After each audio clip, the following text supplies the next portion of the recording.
Me and Gary, we go back to, I know we have slightly different stories about when we met and how we started, but certainly the late 60s. I followed Gary.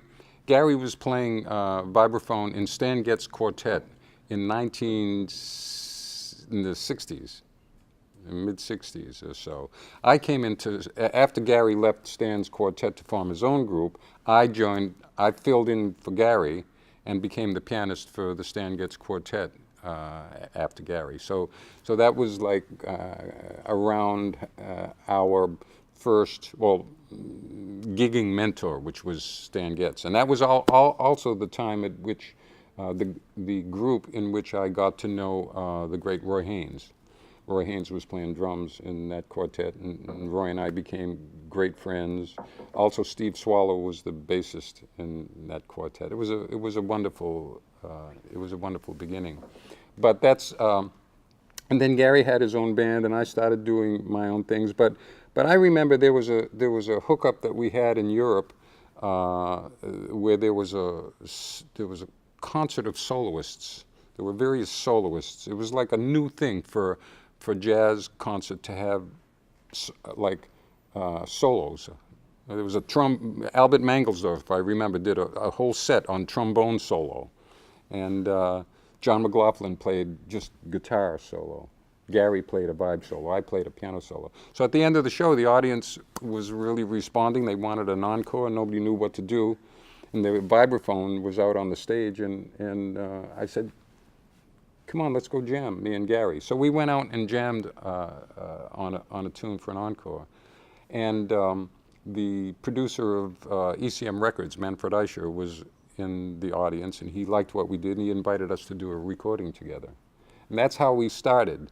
And our relationship musically just continued from that point, which is, I think, around 1970, 71 to present. We made a lot of music. We've done a lot of tours. We usually get together and play every year.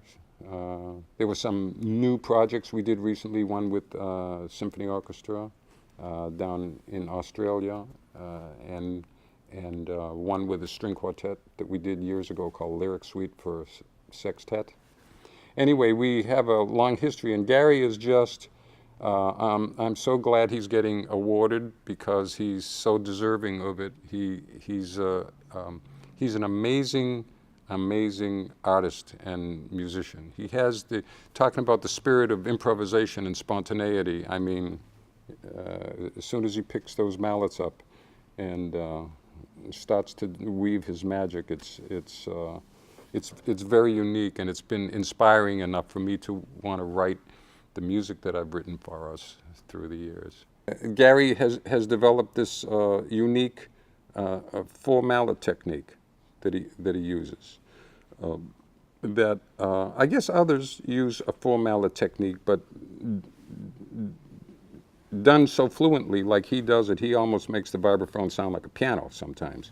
He can play these amazing things. He was showing me some of how you do that, because I play a little bit of marimba myself. I like the mallets.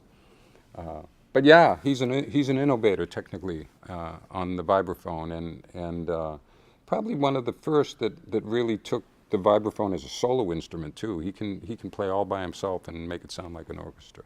When we play together, you know, I've played in many duets with a lot of different kind of instruments. It's never the instrument that matters very much in a duet. It's always the musician and the